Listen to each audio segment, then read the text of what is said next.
Right ఇక breaking news చూస్తున్న మావోయిస్టుల కీలక డాక్యుమెంట్ బయటకు రావడం సంచలనంగా మారింది. ఆయుధాలు వదిలేద్దాం, ప్రజల్లోకి వెళ్తామనే మాటలతో ఉన్న సెన్సేషనల్ డాక్యుమెంట్ బయటకు వచ్చింది. మావోయిస్టు పార్టీ ముక్కలు కావడానికి ఆ మీటింగ్ కారణమేంటో తెలుస్తుంది. 2024 ఆగస్టులో దేశవ్యాప్తంగా ఉన్న కమిటీలకు డాక్యుమెంట్ను పాలిట్ బ్యూరో పంపిన డాక్యుమెంట్ లీక్ అవడంపై చర్చ జరుగుతోంది.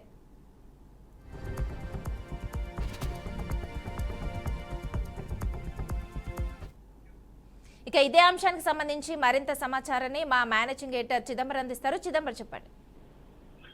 ఆపరేషన్ కగార్ పేరుతో ఎప్పుడైతే కేంద్ర ప్రభుత్వము మావోయిస్టులందరినీ అయితే జనజీవన శ్రమలో రావాలి, లేదంటే వాళ్ళని మట్టు పెట్టాలని చెప్పి ఒక ఆలోచనలోకి రావడము, దానికి అనుగుణంగానే మొదటగా ప్రారంభమైన గ్రీన్ హంట్, తర్వాత ఆపరేషన్ కగార్ గా మారిన తర్వాత ఆ సందర్భంలోనే ఒక్కరొక్కరు ఎవరైతే అగ్రనేతలు నెలకొరుగుతున్నారో ఆ టైంలో చాలా క్లియర్ గా డిస్కషన్ జరిగింది. పాలిట్ బ్యూరోకి సంబంధించి వాళ్ళు కానివ్వండి, ఆ తర్వాత మనం చూసినట్టుగానే లొంగిపోయిన మల్లోజుల కానివ్వండి, ఆశన్న కానివ్వండి, మిగిలిన వాళ్ళందరూ కూడా ఇప్పుడు ఆయుధాలను వదిలేసి జనజీవన శ్రమంలోకి వెళ్ళాలి అన్న ఆలోచన చేయడము, దానికి సంబంధించిన డాక్యుమెంట్ ఇప్పుడు నిజంగానే సంచలనాన్ని సృష్టిస్తుంది. ఎందుకంటే పాలిట్ బ్యూరోలో అలాంటి డిస్కషన్ జరగడము అన్నది ఒక్క అంశం అయితే, దానికి సంబంధించిన డాక్యుమెంట్ లీక్ అవ్వడము, ఆ డాక్యుమెంట్ లో ఏమేమి కంటెంట్ ఉంది, ఆ కంటెంట్ ని ఎలా ప్రజెంట్ చేసే ప్రయత్నం చేశారన్న విషయాలు బయటకు రావడం అన్న దాన్ని మావోయిస్టులు చాలా సీరియస్ గా తీసుకునే పరిస్థితి ఉంది.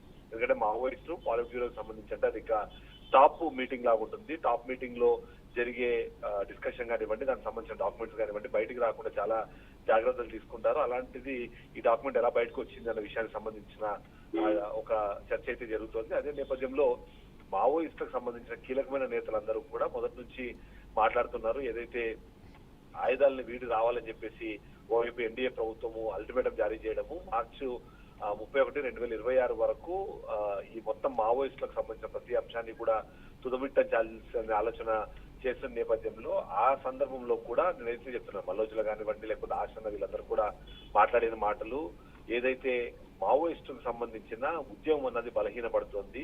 గతంతో పోలిస్తే ఇప్పుడు వాళ్ళకున్న కమిట్మెంట్ లెవెల్స్ అన్నవి మారిపోతున్నాయి. దానికి సరిగ్గానే టెక్నాలజీ పెరగడము, అంతేకాకుండా ఆ లోపల కోవర్ట్ ఆపరేషన్లు భారీగా పెరగడము, అంతేకాకుండా కీలకంగా చూస్తారు ఈ ఆపరేషన్ కగార్కి వెచ్చివ్వండి, వాళ్ళు చూపిస్తున్న ఆశ కానివ్వండి లార్జ్ స్కేల్లో ఉండడంలో ఎక్కువ మంది లొంగిపోవడానికి ఇంట్రెస్ట్ చూపించారు. ఆ లొంగిపోయే క్రమంలో కూడా అందరూ ఒక్కసారిగా లొంగిపోతే వచ్చే లాభము ప్రభుత్వంతో, కేంద్ర ప్రభుత్వంతో నెగోషియేషన్ కి అవసరమైన ఆప్షన్స్ కూడా ఓపెన్ అవుతాయి. కాబట్టి అటువైపుగానే ఆలోచించాలని చెప్పి ఏదైతే నిర్ణయం తీసుకోవాల్సిందిగా చేసిన విజ్ఞప్తి ఏదైతే ఉందో ఆ డాక్యుమెంట్ ఇప్పుడు బయటకు రావడం అయితే సంచలనంగా మారుతుంది. బట్ ఆ తర్వాత జరిగిన పరిణామ క్రమంలో అగ్రనేతలు చాలా మంది, ఫర్ ఎగ్జాంపుల్ మొన్న హిడ్మాన్ చూసాము, హిడ్మాన్ తొలముట్టించారు. ఎవరైతే ఈ లొంగిపోవడానికి సంసిద్ధంగా లేరో వాళ్ళని మాత్రం పూర్తి స్థాయిలో మట్టు పెట్టేశారు.